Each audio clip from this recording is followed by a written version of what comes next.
Na UniFM, a rádio que faz a diferença junto com você, Momento da Energia Eficiente, um programa do projeto Energy. O objetivo é tratar sobre a eficiência energética, mostrando tendências na geração, distribuição e consumo consciente de energia elétrica.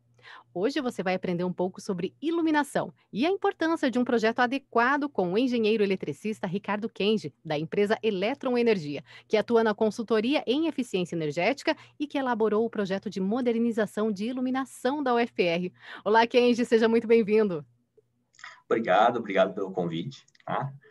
Bom, É, para a gente já começar, Kenji, direto ao assunto, quais são as mudanças na iluminação e a relevância dessas atividades para a universidade? esse projeto de iluminação da universidade foi feito dentro do programa de eficiência energética da Copel, tá? Eu acho que vocês já falaram um pouquinho sobre isso, tá? Uhum. Esse foi um projeto bem bacana, envolveu várias outras coisas, entre elas a iluminação.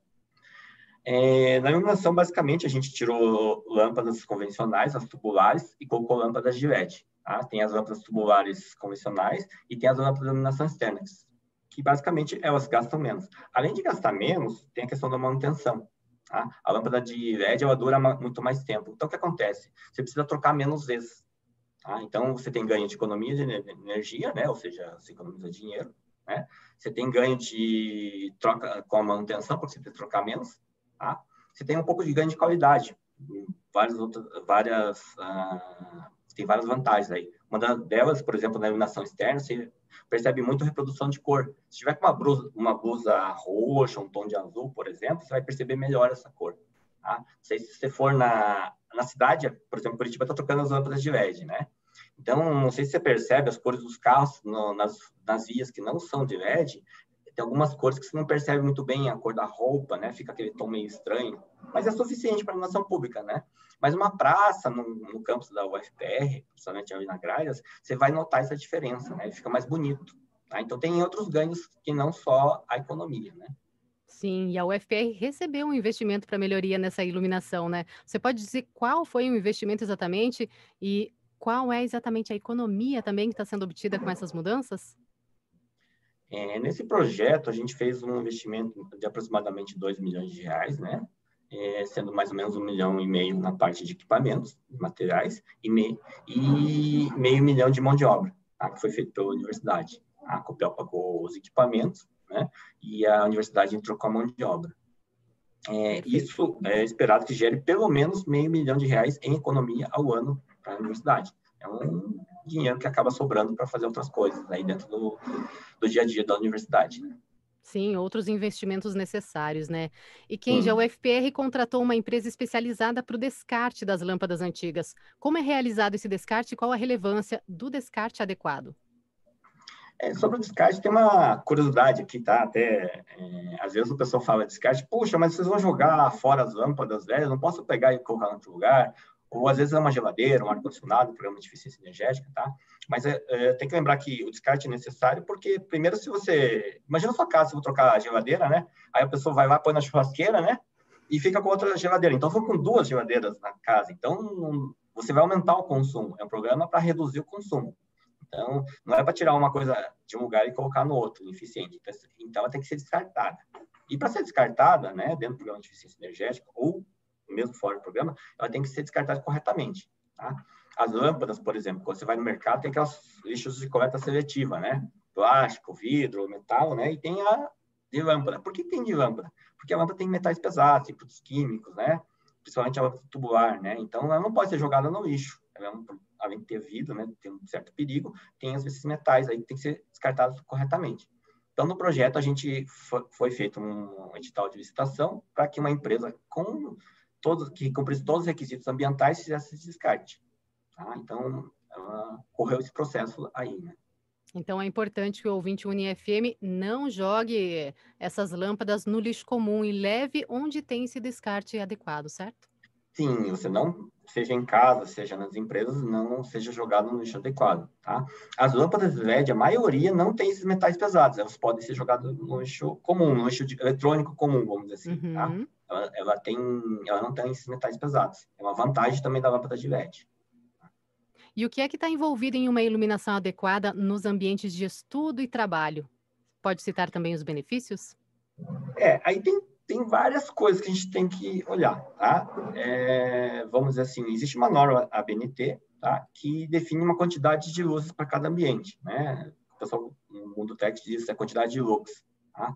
Por exemplo, aqui no escritório tem que ter, no escritório ou numa sala de aula tem que ter em torno de 500 lux. Tá? É uma quantidade de iluminação necessária para ter atenção, conseguir fazer uma leitura adequada, né? Agora, se fosse um depósito de uma fábrica, por exemplo, né?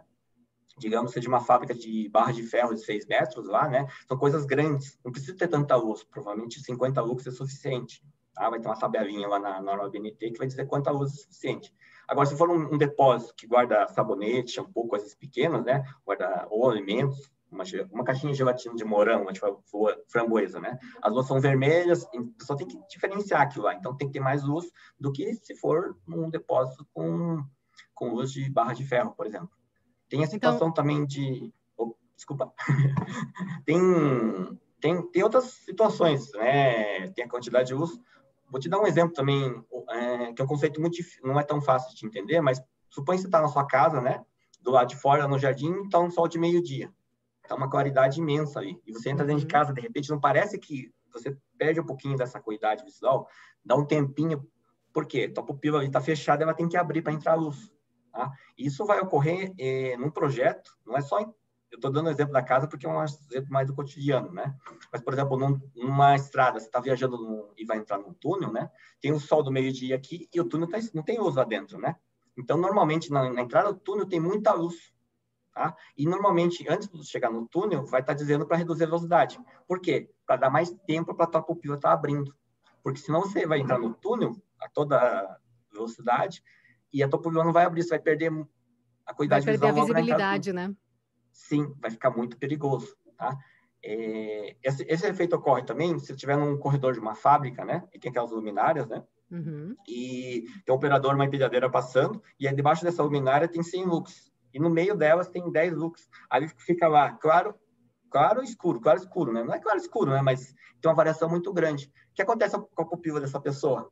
Ela vai ficar abrindo e fechando. E vai chegar uma hora que vai ficar numa média aí. Então, ele tem uma perda de qualidade visual. E ele está numa empilhadeira, não é um carro em alta velocidade, mas é uma coisa perigosa no ambiente de uma fábrica. Então, o projetista tem que pensar nessas coisas, né? Tem que pensar em muitas coisas, na verdade. Um campo de futebol, por exemplo, né? Se você tem um gol aqui e você está aqui para cabecear, né? Então, imagina que eu vou jogar a bola e tem um holofote aqui atrás. Você não vai enxergar a bola direito porque vai dar ofuscamento. Tá? A norma fala de ofuscamento também. O mesmo cara que eu falei da empilhadeira circulando, ele vai ter que olhar uma hora para cima e vai ter que colocar o pallet lá em cima. Então, a gente tem que, no projeto, pensar como construir isso daí, né? Então, o projeto, às vezes, a iluminação parece simples, é só trocar a lâmpada, e não é, tá? Tem várias outras coisas que tomar cuidado.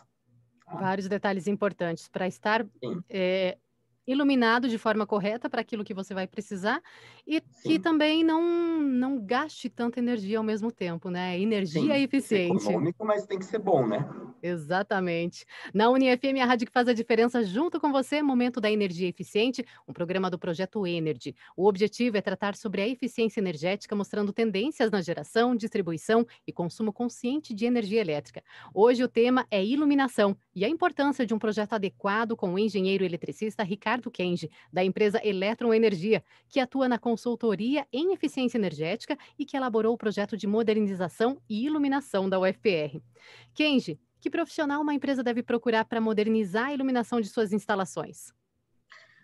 Isso vai depender um pouco do local, tá? Eu não vou dizer que existe um caso certo, tá? Mas vamos dizer que seja um shopping, um local que tem que ficar bonito e a parte estética seja muito importante. Tá? Eu sou engenheiro eletricista, mas eu diria para procurar primeiro um arquiteto, alguém que cuida dessa parte estética. Tá? Um hall de entrada de um hotel, né? Um local assim. Então, tem muito a parte estética. O engenheiro, normalmente, vai olhar muito mais do lado da economia, quantos lucros e cumprir a norma. Tá? Então, uma fábrica, normalmente, você tem que procurar uma empresa de engenharia e faça isso, né? Uma iluminação pública de uma cidade, existe uma norma específica para isso, né? Eu falei da estrada, do túnel aí, né? Existe um regulamento especial para isso, né? Então, para cada caso vai existir um profissional especialista naquilo, né?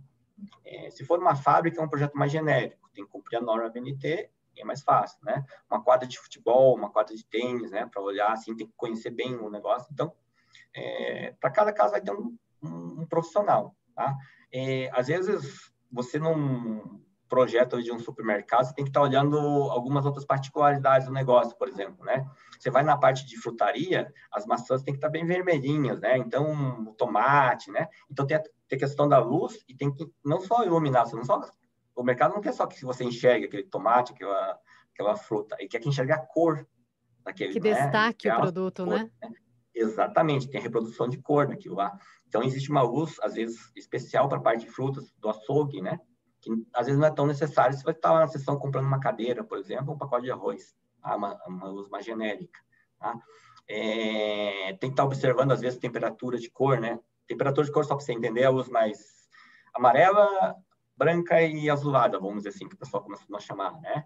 Uhum. Então, a azulada, por exemplo, no sol do meio-dia, sol do meio-dia vai lembrar mais azulada, tá? O que lembra o tom azulado? Agito, hora de trabalhar, de atenção, tá? Então, normalmente você vai ter uma fábrica, no posto de gasolina, você vai ter uma luz mais azulada. Você precisa de atenção, cuidado, né? Agora, se você for num restaurante chique, numa praça, você quer ter mais uma grande aconchego, né? Em casa, por exemplo, eu ponho luz mais amarelada. Por quê? O amarelo lembra mais do pôr do sol. Descanso, relaxa, então você já fica mais relaxado. Teu celular, se você pegar qualquer celular hoje, qualquer smartphone, tem lá conforto dos olhos, filtro de azul, alguma coisa assim. Ele vai lá, durante o dia, ele tá com as cores normais dele, e à noite, se você configurar isso, ele vai começar a tirar o azul. Para quê? Para fazer teu cérebro começar a pensar, a luz amarela faz você pensar que está na hora de descansar, preparando o teu corpo, tua mente, né, para dormir. E já é provado cientificamente que a luz azul inibe a produção de melatonina, né? Então, hoje em dia se diz que evitar ficar muito na tela antes de dormir, né? Porque ela tem muito luz azul, o LED, né? E então se utiliza esses apps aí que tiram um pouco desse azul para minimizar isso, tá? Então, quando a gente faz um projeto Luminotec, a gente tem que olhar várias coisas, né? Eu falei na pergunta anterior do ofuscamento, da variação, da uniformidade, né, que a norma fala, a quantidade de luz, para que você vai colocar, tem a reprodução de cor, tem a temperatura de cor, né? E se você começar a me perguntar, eu vou começar a falar dezenas de situações aqui, mas cada tipo de projeto, às vezes, tem profissionais especializados para um tipo de projeto, tá? Tudo depende do Não seu objetivo. Sim, mas normalmente são arquitetos ou engenheiros que fazem esse tipo Perfeito. de projetos e as empresas fazem isso daí. A gente faz vários projetos também dentro do programa de eficiência energética e fora dele também, né? A gente fez de várias empresas. Mas cada caso vai ser um caso específico, né? Esporte, por exemplo, é um negócio legal. Às vezes, você não tem que só olhar a iluminação ali no campo tipo de wall, né? Às vezes a bola vai para cima, você tem que iluminar lá em cima, né? Porque senão a bola some lá em cima, né? Uma quadra de tênis, uma coisa assim, né? Então, cada projeto tem sua característica. Beleza. E quais são os cuidados que uma instituição deve realizar para melhorar a iluminação dos seus ambientes e também reduzir os custos? Primeiro, a gente tem que olhar se a iluminação está adequada. Se ela já estiver adequada, o projeto não já estiver adequado, é mais fácil a gente fazer esses projetos. A gente chama, é um projeto retrofit, vai trocar as lâmpadas, né? Mas se não tiver, a gente tem que adequar, tem que olhar para ver se está adequado e tornar adequado, olhar todos os detalhes e fazer adequado, né? Porque no final das contas, a gente quer que gere economia, mas ela traga um benefício, né? Ou seja uma iluminação boa. Né? Então, é isso que a gente quer no final do projeto. As duas mãos. Sim, tem que ter tudo, né? Não pode... né? Igual racionamento de energia, eu digo na eficiência energética, né? Você está desligando, está ficando escuro, né? Por exemplo, né? Então, Exatamente. tem que iluminar bem, né? Tem que iluminar bem a área de trabalho, para a gente trabalhar direito, né? Com baixo custo. Com baixo custo, exatamente. Perfeito. Esse foi mais um momento da energia eficiente na UniFM. Hoje recebendo o engenheiro eletricista Ricardo Kenji, da empresa Eletron Energia, que atua na consultoria em eficiência energética e que elaborou o projeto de modernização de iluminação da UFR. Muito obrigada aí pelas informações, Obrigado. as compartilhadas aqui com a gente. Parabéns pelo seu trabalho e de todos os envolvidos, Kenji. Obrigado, obrigado a você, Cris. Até uma próxima. E para Até, tchau, você saber tchau. mais sobre o projeto Energy, acesse o site elétrica.fpr.br/energy. O Momento da Energia Eficiente volta na semana que vem, então fica ligado.